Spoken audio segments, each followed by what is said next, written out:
Shalom. I'm Rabbi Josh Caruso from Anshe Chesed Fairmount Temple. It's my honor to be here, even though I don't think anybody really wants to be here today, but we're going to pay beautiful tribute today to Eliot, to his life. We're going to share reflections and memories. Hopefully we'll share some laughter and some tears. But we're all here together embracing Eliot's family and embracing his memory.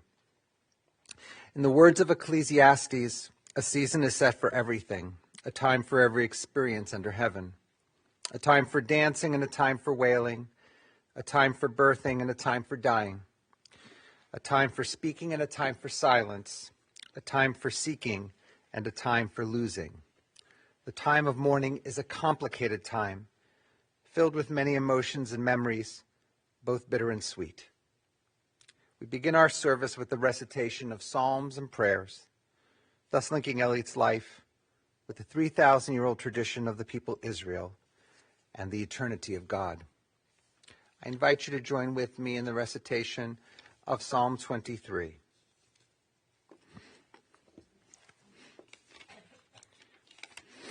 The Lord is my shepherd, I shall not want. He maketh me to lie down in green pastures. God leadeth me beside the still waters. God restoreth my soul.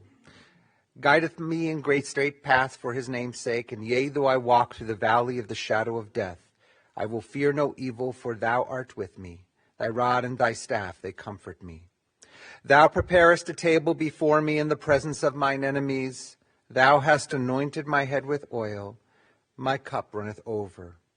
Surely goodness and mercy shall follow me all the days of my life, and I shall dwell in the house of the Lord forever.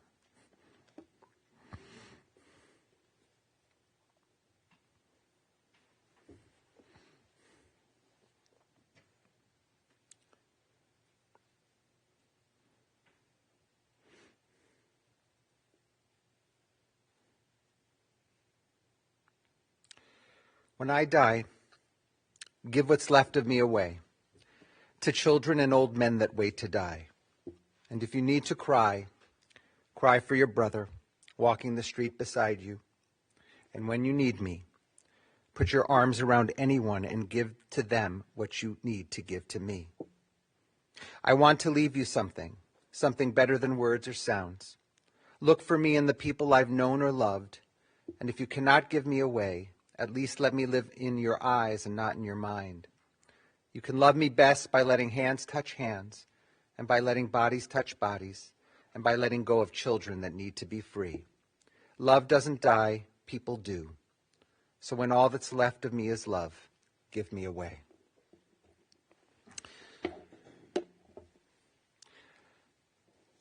We're going to introduce now some speakers, particularly Eliot's grandchildren who are going to begin, and then Eliot's good friend Jim Grunsweig, and then finally Eliot's sons are going to share some words. For those of you who are speaking, if you haven't already thought so, you can take off your masks when you're up here, and just we ask that you return your mask when you go to sit down. We invite your grandchildren first.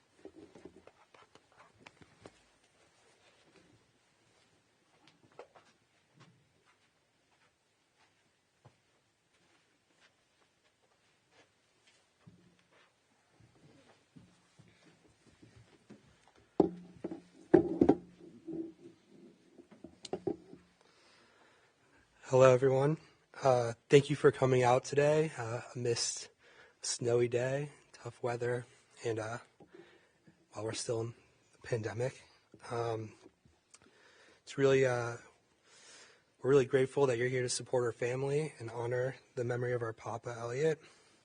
And it's great to see everyone here, and we're excited to hear your stories about our Papa and the different experiences that you've had with him. Our Papa was not the loudest, most outspoken person in most rooms, but he was always so content just being around the people that he loved. And he loved all his grandchildren, his children, Julia, Adam, Zach, especially his birthday buddy Talia and I so very much. Some of my favorite memories are from our times running around the Beechwood and Sarasota houses, Sunday mornings filled with the smell of French toast, and the famous Papa juice on the table, while whatever golf tournament that Tiger was dominating was on the TV, and continues to fill my mind as I've reflected over the past 2 weeks. Playing baseball in the yard, trips to Disney World, flying kites in the park, feeding ducks in the pond, fighting over who gets to sit with Papa in his famous swivel chair, and many, many more. Such great memories will stay with us forever. We are grateful to have had the opportunity to have those with our Papa.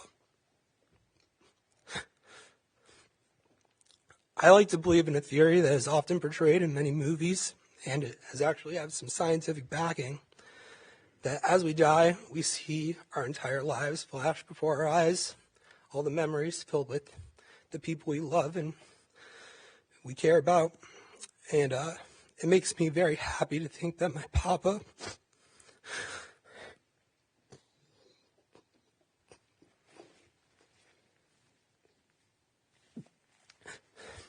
was able to see all of his favorite memories and people, the people here today, as he left this world, and he'll be able to take those with him wherever he goes next.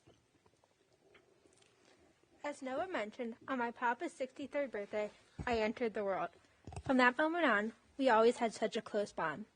Although my time might have been the most limited in terms of the number of years, I was fortunate enough to have spent a lot of my time in my toddler and early years with my Papa as he started working less.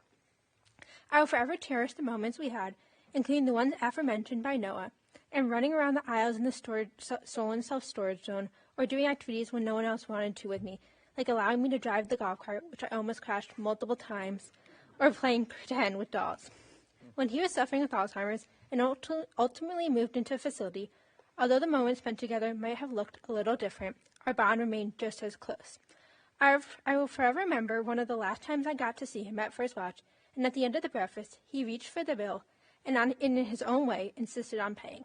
Even with Alzheimer's, he never stopped caring, and in fact, his impact never stopped. His journey has inspired my goal of studying neuroscience and dedicating my life to finding cures for neurodegenerative diseases, so no one else will have to suffer the way he did.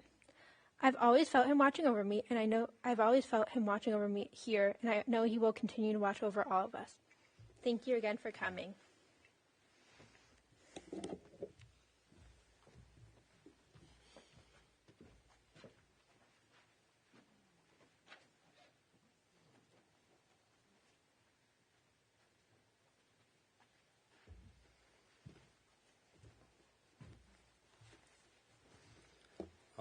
Good morning. Thank you all for coming out. I know it's not the best weather, but this is the only way Papa would have liked it. He hated the snow more than I think anybody here, so he would have enjoyed that everyone had to come out in the snow. But in the last couple of weeks, I've been thinking a lot about my grandpa, and you all know him in many different roles, whether that's husband, father, business partner, friend. But I think the role he was most proud of was grandfather. The man loved his grandkids more than anything in the world. He enjoyed spending time with us, no matter as simple as playing cards or trips to Disney or baseball games. Whatever he could, he would love to spend time with us. And I know for me growing up, the trips, hearing that we were spending the night at Nana and Papa's, or we were going down to Florida to visit them, are some of the best times of my entire life. And it was the happiest, and I'll always remember that big smile he had when he was doing stuff with us. Whether it was just sitting around watching even the Browns, even though there weren't many smiles to be had. But he loved watching the Browns with us, or playing cards. And Nana always tells me the story of growing up, he let me win in cards until the point where I just started beating him. And then he would still play cards with me even though he knew he would lose. I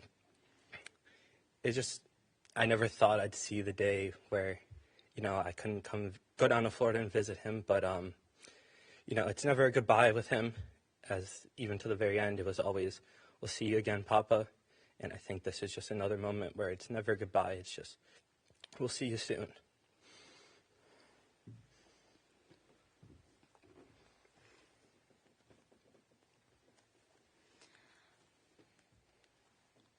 Sorry, I wasn't originally going to speak today, because I wasn't sure that I would be able to adequately put into words the man that my grandfather was, the person that he was, and the person that he was to me. But, I'll just be forever grateful, have those memories forever of being with my grandpa, and the life that he ultimately gave to me. He created a wonderful family, a wonderful foundation. When I think of my papa, I think of inspiration. I think of the person that I would want to be. All the qualities that he had are admirable qualities that I would love to become. I never really know what to say, but I just loved my papa so much, and he created such a wonderful family. And if you guys have ever met my dad, he's absolutely wonderful, and I thank Papa for that, and I will always love him, always cherish those memories that we have together.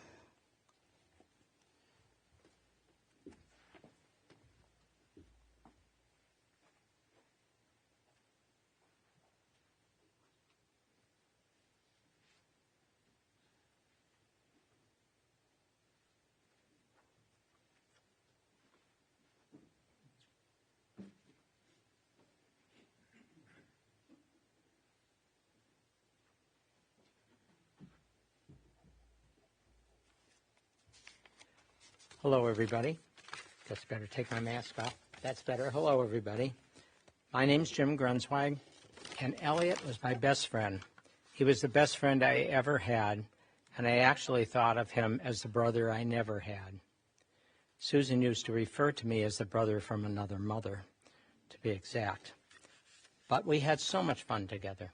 But the relationship did not get off to a very good start. The Charnases moved next door to us on Hendon, I think in 1972 or 73. I really don't remember the exact date. Nancy baked the brownies like one does, took them next door, rang the doorbell. Eliot opened the door, took the brownies, and that was that. But as I got to know Eliot better, didn't surprise me any.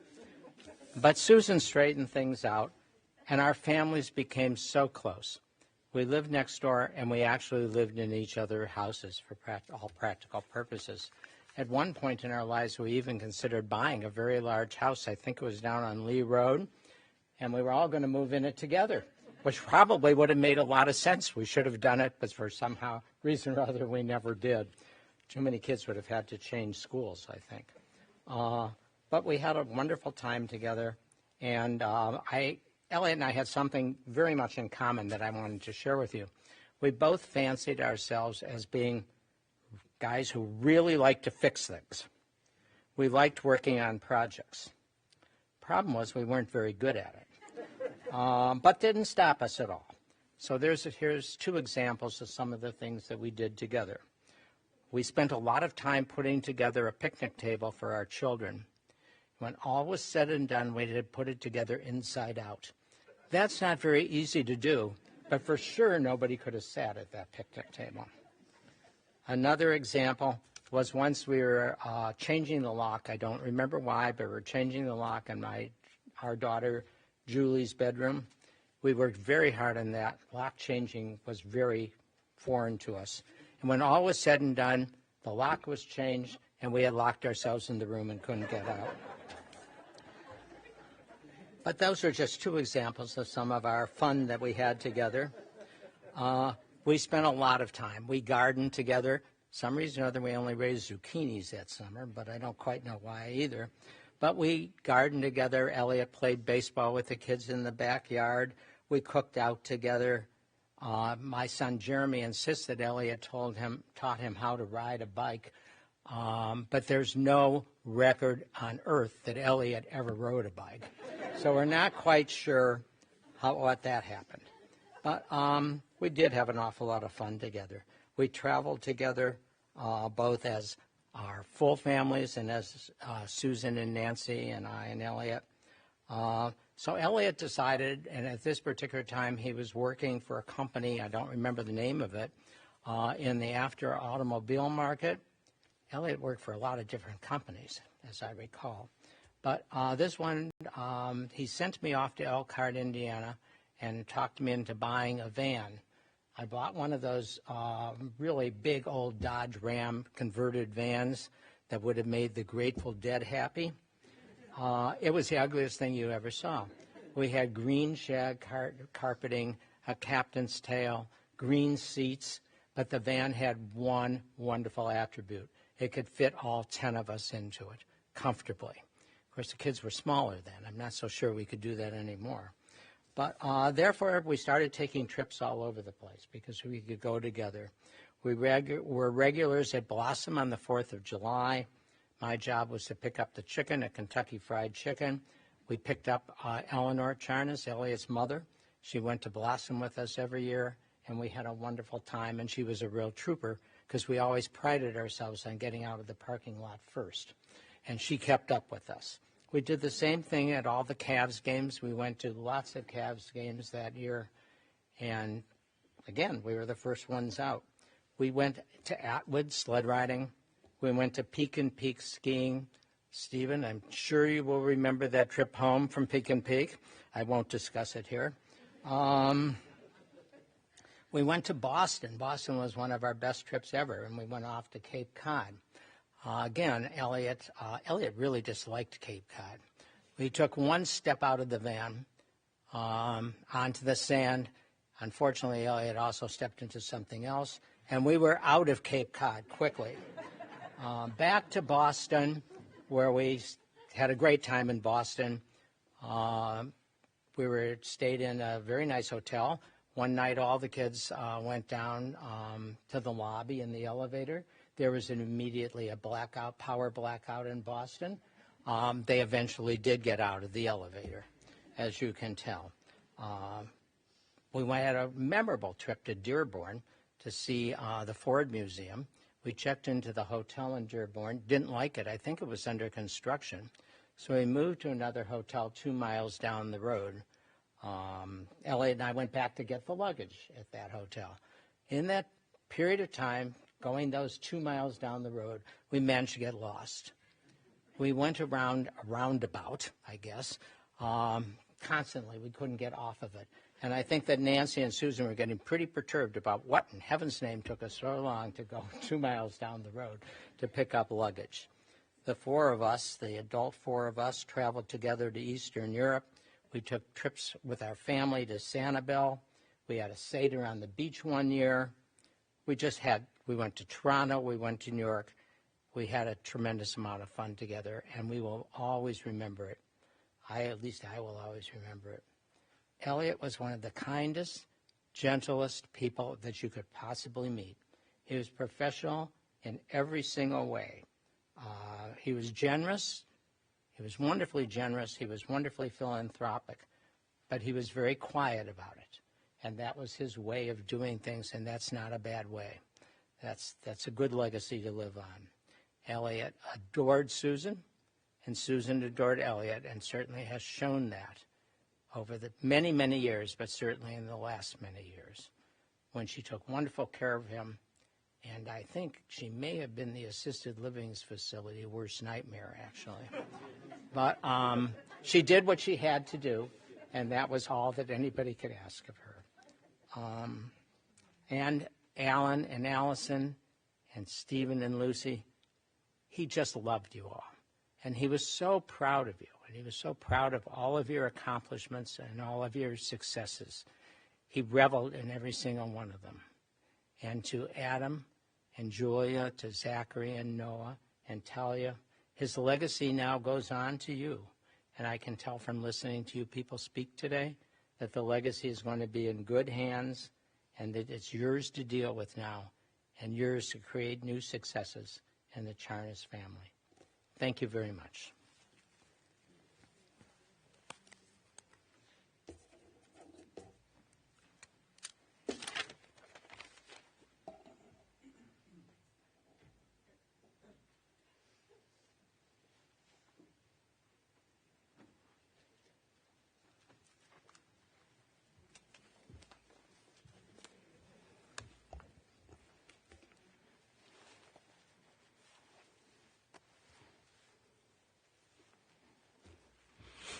Thank you to the grandkids who all of you gave a stirring speech. It was amazing to listen to. The love you had for my dad, and to Jimmy, who I always called my second dad, or dad two, or any of those other things. Those stories were great memories. As I sat back and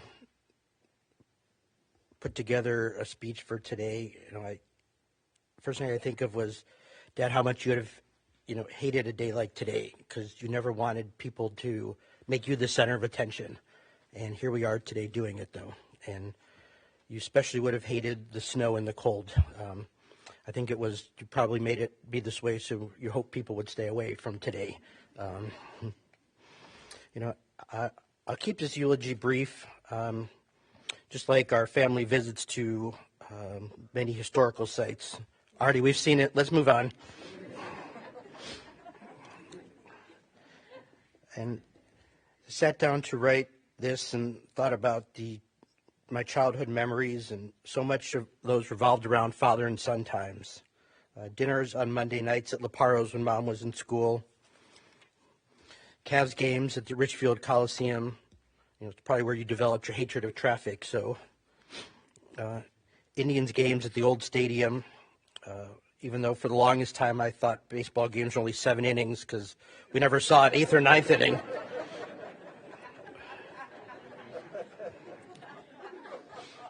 And especially the Sundays at Browns games. Those are the most special because of the two of us, and it also got us out of got me out of Sunday school earlier, didn't have to go at all in those days. And somehow we stayed for the whole game for the Browns. Don't know what was special about the Browns. They're wonderful family memories as well. And I know hearing that will shock some of you that I have some family memories. Dinner at Grandma's apartment. Vacations to such wonderful places as the Indian Spring Training in Tucson. Out west to the national parks. Up and down the coast of California. But especially the spring breaks in Florida. Right? It's where you developed your love of the sunny lifestyle, where those spring breaks we would spend just for a week in Florida. And while work took you away for periods of time, you always remained involved in our lives and made your family your top priority. And now that I've become an adult and a father, I realize how many life lessons you've taught me. These lessons were learned from watching the way you dealt with others, the way you treated people, the way you handled situations, the way you carried yourself, and most important, the love you showed for your family. I realize that I've emulated your actions in my own life. Coaching Little League, attending Indians and Browns games with Adam. Fortunately, Adam didn't have to use those to get out of Sunday school. He just never went anyways. Attending each and every one of Julia's events, from rock concerts to volleyball games to cheerleading. And of course, the wonderful family vacations we took. We have been so fortunate that as a grandparent, you were able to be part of so many of these events as well. And while I know you would have hated the last few years of your life, those years gave me time to reflect and witness love in its truest form. The love that you and Mom have as she was there in the worst of times, and your face, how it always lit up when you heard her voice. And the love your friends had for you when they came for your 80th birthday, even though you didn't know they were there physically, you knew they were there for you. I don't remember why, but I do remember one time Adam said, "I like watching how Dad interacts with Papa." And I realized that was from watching how you were with your own mother in her worst of times. When we left Florida the other day, we stopped in Columbus on the way back to spend some time with our kids and just to be together as a family and talk about a wonderful father, father-in-law, and grandfather you were. And as we drove home from Columbus, a song came on the radio that I hadn't heard in years, and it was so appropriate for that moment. And I tried to figure out how I could incorporate the words in the eulogy. Then I decided that I would just say them straight off. And thank you, George Strait, for these lyrics. Let me tell you a secret about a father's love. A secret that my daddy said was just between us. Daddies don't just love their children every now and then. It's a love without an amen.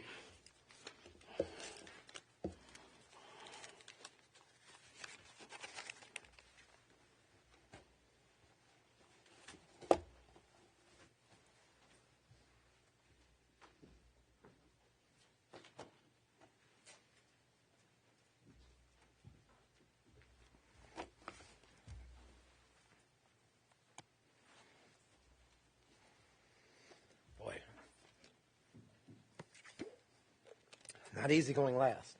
So you'll probably hear some repetition, which shows how consistent my dad was. And hopefully I get through it.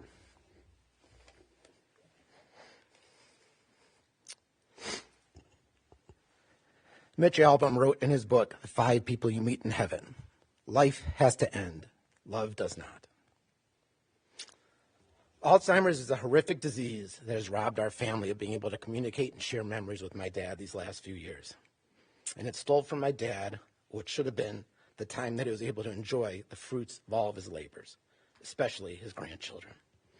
Or as Allison's grandfather used to call them, the dividends. There have been so many joyous events and people that have come into our lives in the last 6 years that my dad has missed. Things like witnessing Talia get bat mitzvahed in Israel, high school and college graduations, milestone birthdays and anniversaries, a Cleveland championship, yes, you missed that, and celebrating the sale of our storage company. See, my dad's smile was always so genuine when the people he loved experienced good things. He was never jealous or envious of anyone and their successes. He truly delighted in seeing good things happen to good people. And that is one of the many traits I try to emulate from my dad. My dad was lucky in his life to have had lifelong friends, people like Teddy Rudolph, the Mells, Resnick and Vogel, the Ronnies, Barnett and Kluchin, Harvey Davis, the Grunzweigs, and countless more. He also made a lot of friends in the second half of his life that all became just as important to him. How many people here can say they have friends that go back close to 70 years? Real friends, not social networks, friends that he shared his life and family with. That is the sign of a special person that knows how to be a true friend, not someone who just accumulated a long list of acquaintances. My dad was drawn to people with big personalities, people like his Uncle Milt, and he loved being around them. Yet he himself was not someone who owned a room, and that's okay. In fact, for all those not like that, me included, it's more than okay. You see, my dad loved getting to really know you. He cared about your conversation as he focused on you and not the rest of the room. My dad was not the greatest athlete or golfer, but that did not stop him from watching a lot of sports. He was a lifelong Cleveland sports fan, Browns first, as you heard. My brother and I used to love going to every other home game because one of us got to go with him, and especially because we got to leave Sunday school early, as you heard. We also went to the Indians season opener, despite the fact that the weather and the team were usually crappy. Dad was a realist and an optimist. I think he liked that first game because the Tribe's record was 0-0. And while he hoped it would be their season, I think he knew that may be the best record they would have for the rest of the year. Attending a sporting event with my dad, though, had its own strange quirk. I guess, Steve, you got a different thing from this, because during the years of the Cardiac Kid Browns, I had to hear the comeback winning touchdown either over the loudspeaker walking down the tunnel, or sometimes, if you really wanted to be aggressive, it was in the car on the radio. As you heard, baseball games seemingly only lasted about 7 innings, and Cavs games at the old Richfield Coliseum with its one road in and out made me believe that NBA basketball games only had 3 quarters. With my dad, I don't think I ever saw in person the end to a Cleveland sports game. He hated parking lot traffic, and he needed to be, and I'll use his words, the first Jew out of the parking lot.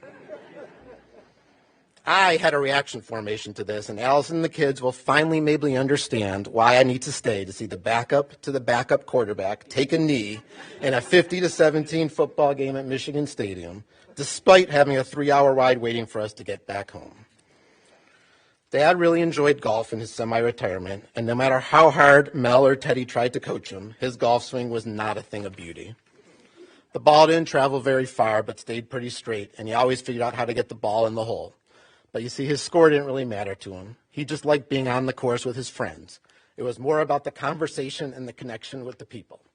He left the competitive side up to my mom. My dad was great in that he always wanted me to feel like there wasn't anything I could not do, even if I was doing it on my own timeline. My life at Michigan didn't start out so great, academically at least.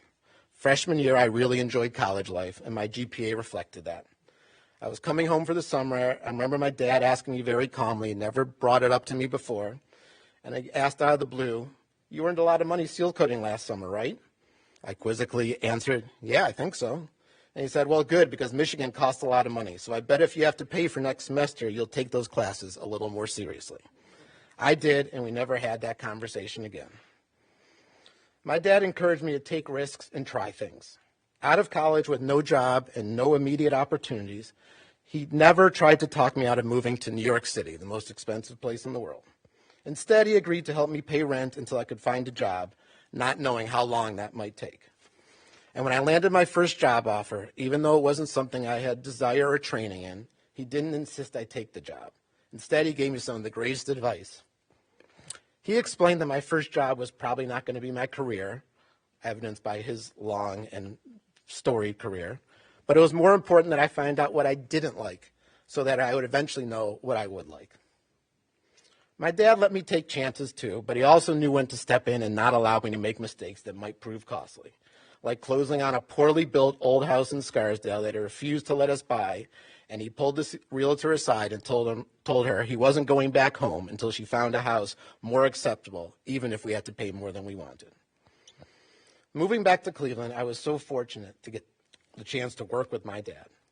Working with him after other jobs and mentors was like getting my real graduate business education from one of the best businessmen I knew.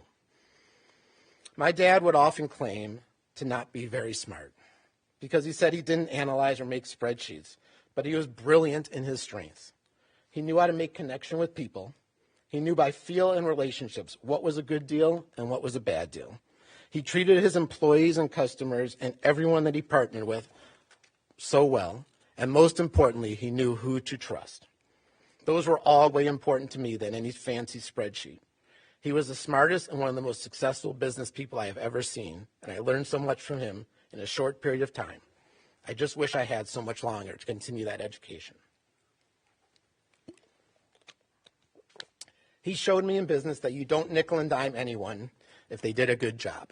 If a bill came in and was larger than I thought it was going to be, he taught me more to look at what was the work provided, the trust, and the relationship with that person. You see, for my dad, you didn't have to lose for him to win. He wanted everyone to win. One of the things I loved to hear was when someone heard my name and they asked if I was Eliot Charnas' son. There wasn't a person that asked that didn't follow up with either one of three things. Your dad is one of my favorites, or your dad helped me get started in a business, or your dad was always so good to me. He really made a lasting impression on so many people and in such a positive way. One of the little things I have missed over the past years was almost our daily morning phone conversations. It usually wasn't very long, and usually was a quick update on business or sports events from the prior day. I don't remember the content of most of those calls, but I have a visual in my head as I wrote this. I would always start, I'd call his cell phone. It would ring twice before he figured out it was his actually cell phone ringing. It took a third ring for him to actually open the flip phone, and a fourth ring for him to lift his eyeglasses up on the top of his head so that he could see the buttons, by which time I had already gone into his voicemail and hung up. I never left a voicemail because he didn't know how to retrieve those. And I knew anyways within a minute I would be getting a call from his desk phone. Boy, have I missed the start of that day so very much.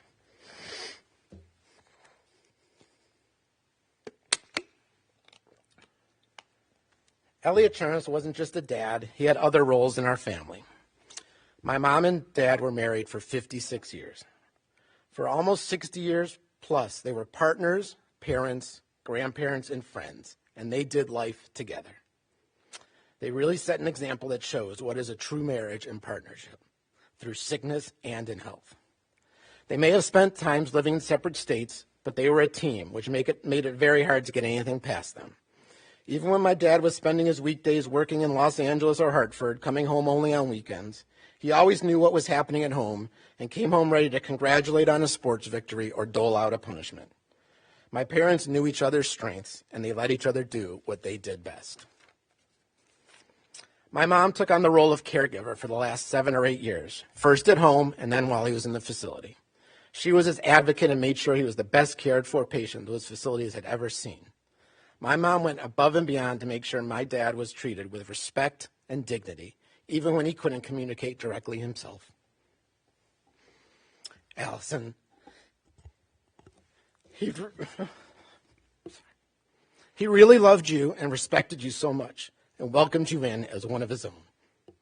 He may not have always understood you fully, your words and New York accent, or your rules, but he knew that you were the best thing for me, and I think he even told you that in a letter once, unbeknownst to me at the time. Noah, you were his first grandchild, and he was so happy that you made him a papa. He was a great dad, as you've heard, but I think he really, really loved being a papa, as long as he never had to change a diaper.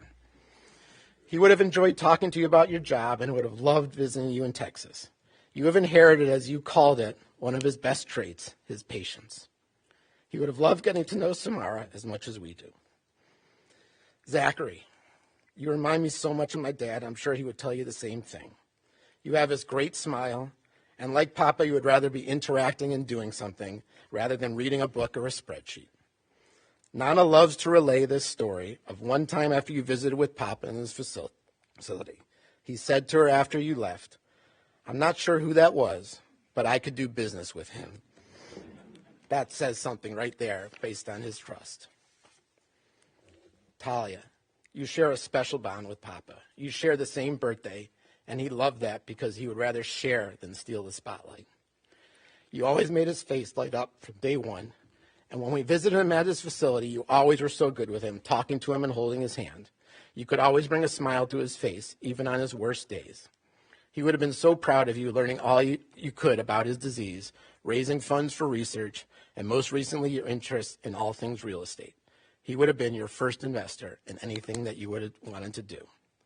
Just know that you three will always have him with you in your heart, and he will always be a part of each of you, supporting and guiding you when you need it, and smiling down when good things happen along the way. My dad had many carers over these past 7 years, some great, some good, and some not the best. But all of those healthcare workers that care for Alzheimer's patients deserve a special call out for doing work that most of us could not fathom. Wherever you are, our family thanks you. Dad, you deserve to rest easy, finally.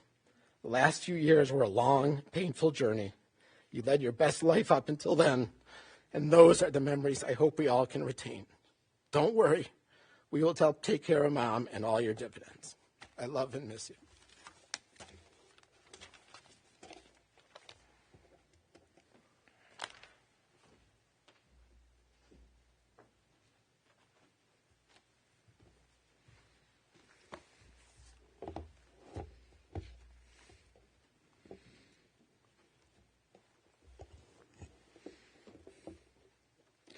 When great trees fall. When great trees fall, rocks on distant hills shudder, and lions hunker down in tall grasses, and even elephants lumber after safety. When great trees fall in forests, small things recoil into silence, their senses eroded beyond fear.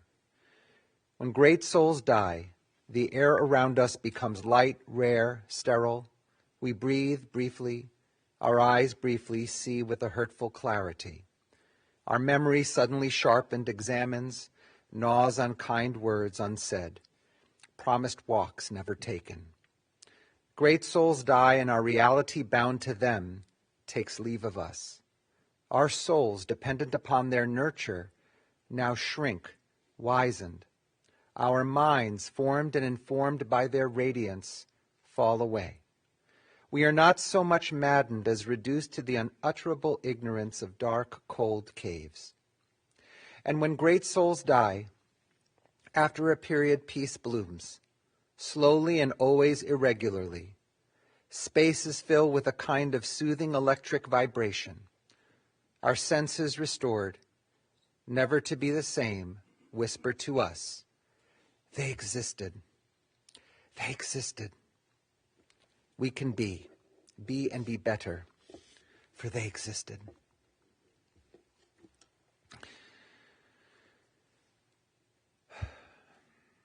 Susan and Steve, Lucy, Alan and Allison, Manny and Mimi, Julia, Adam, Noah, Zachary, and Talia.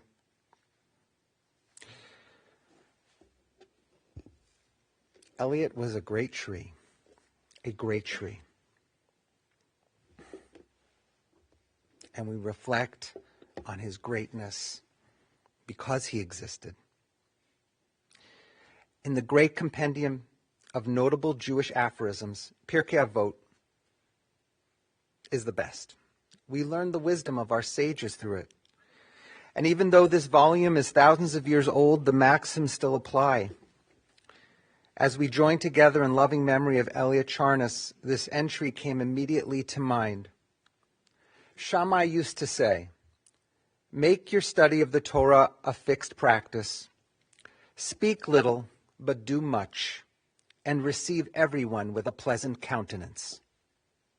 Does that sound tailor-made for Eliot? All right, maybe he didn't study Torah every single day, but he lived Torah. He lived that life, a life of goodness, a life of kindness and integrity.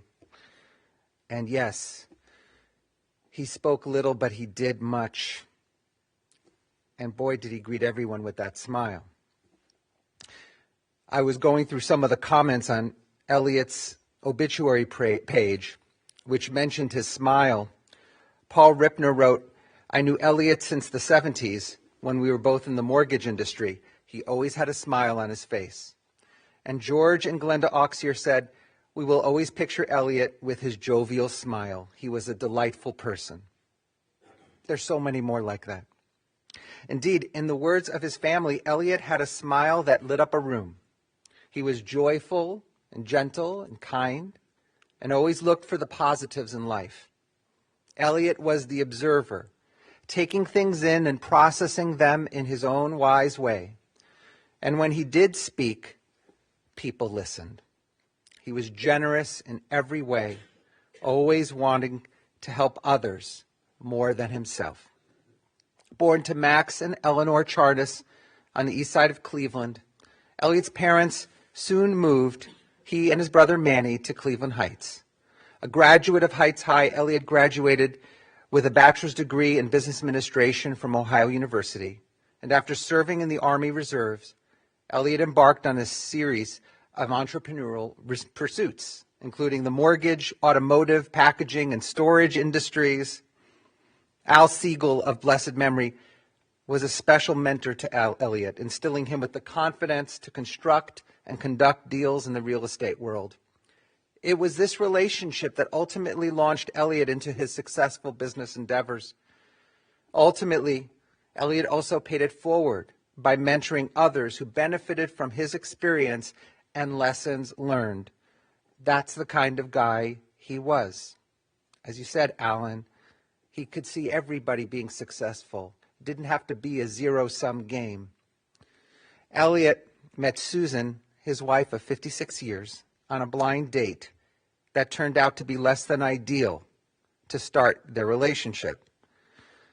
Susan mentioned that the date included lots of rain and a car that ran out of gas. And Eliot really wasn't listening to Susan when she was making very wise and valid suggestions. But Eliot made up for it by calling up the next day and hoping he could get a restart. Susan said, "He was lucky I took his call." The next date was much improved, with better weather for a trip to Chagrin Falls.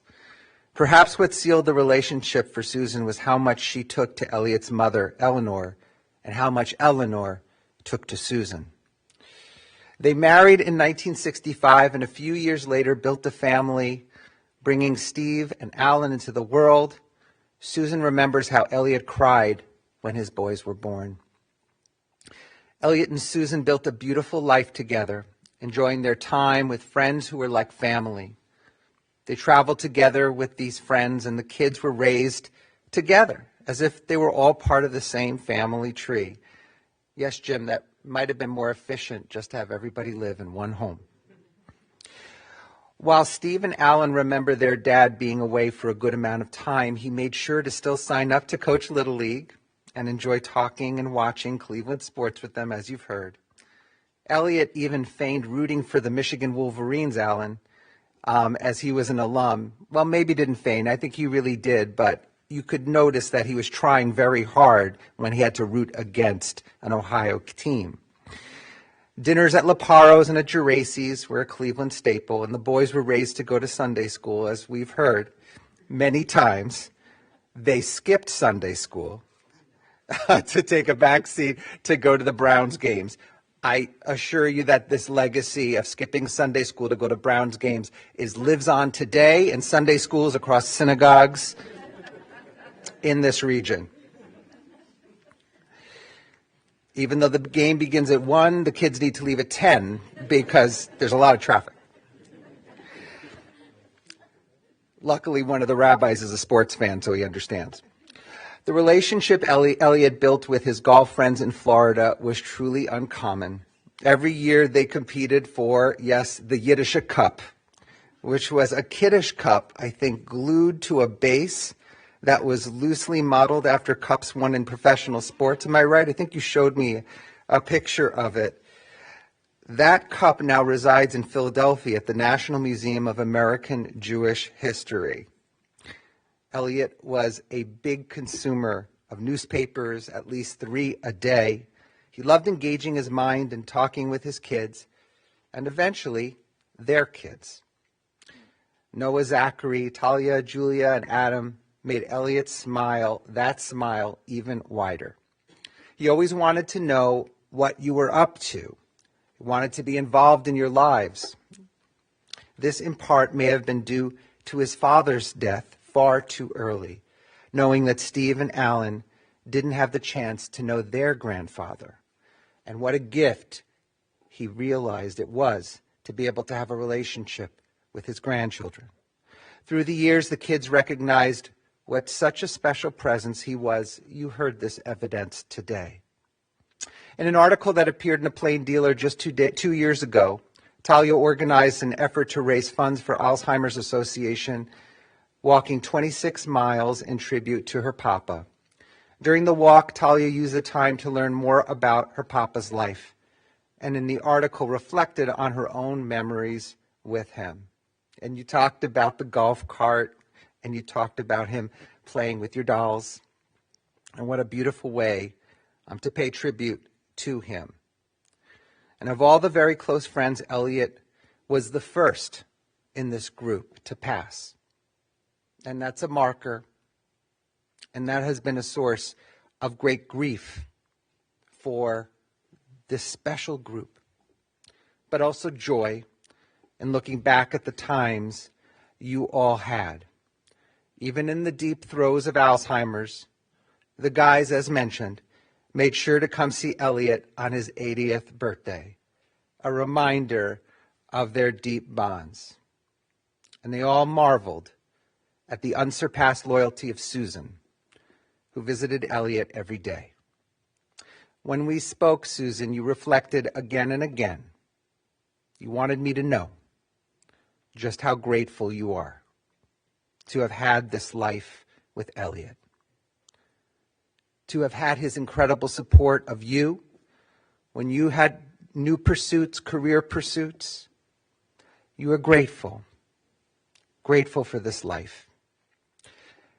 Shammai used to say, make your study of the Torah a fixed practice. Speak little, but do much, and receive everyone with a pleasant countenance. Today, I'd like to think that Eliot is once again revealing that beautiful smile in the world to come. Zichrono livracha. May his memory be an enduring blessing. And let us say, Amen.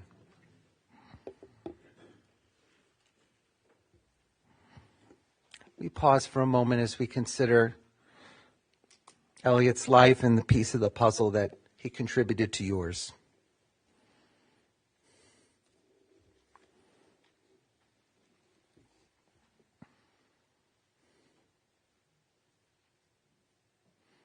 Now we invite you to rise as you are able for the chanting of Malayrachami, the memorial prayer.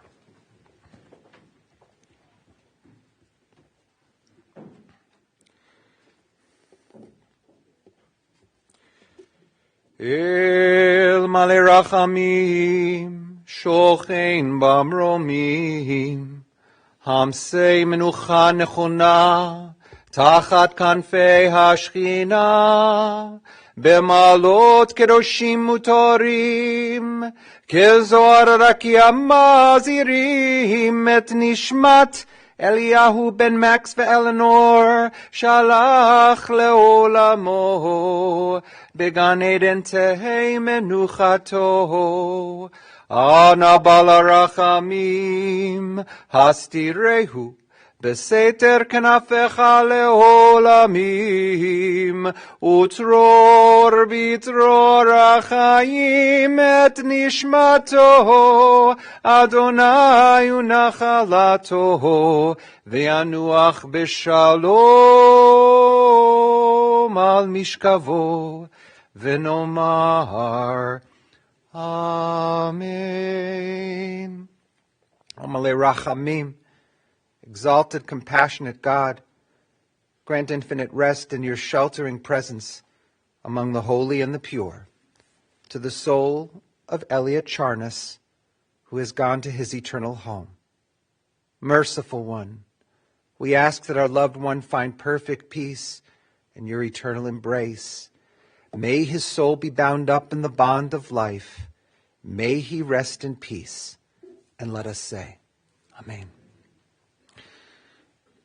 Now we turn to the Kaddish Praise. I see that family members are holding the card. It is the mitzvah, it is the commandment for family members to read the Kaddish. I will join you in it, and for those of you who wish to join the family can do so as well. Yitgadal v'yitkadash shmei Rabbah, be'alma divrach hirutei v'yamlich malchutei, bechayechon uv'yomechon, uv'chayei dechol beit Yisrael, Vagalau vizman kari v'imru. Amen. Yehei shmei Rabbah mavorach le'olam alomeo maya. Yitbarach v'yishtabach v'yitpa'ar v'yitromam v'yitnaseh v'yitadar v'yitalev v'yitalal shemeda kudesha brichu.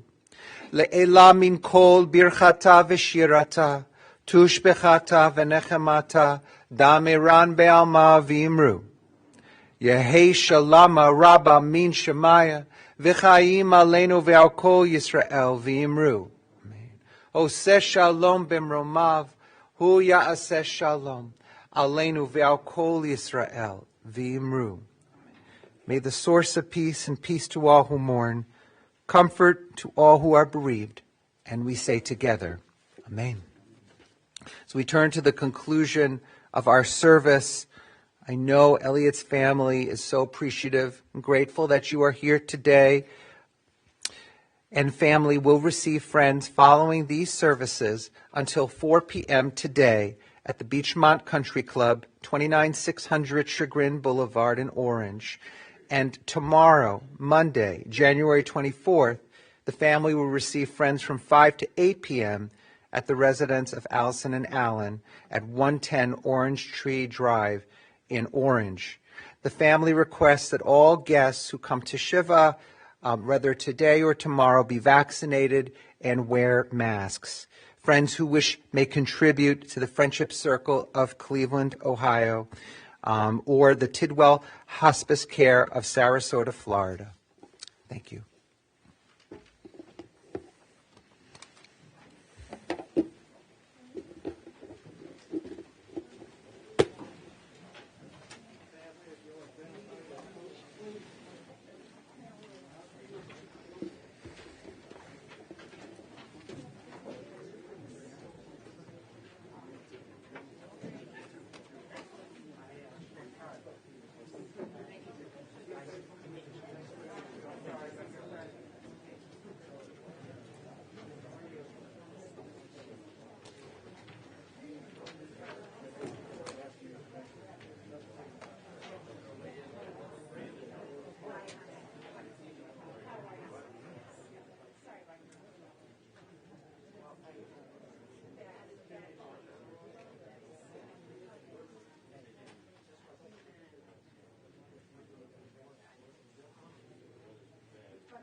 This is for Alan, myself, and my mother. Yes. Okay. And this is my uncle Ray. Congratulations for your book. Sign, okay? Wonderful. Thank you so much. Thank you so much. Take care. Call me if there's anything. We will.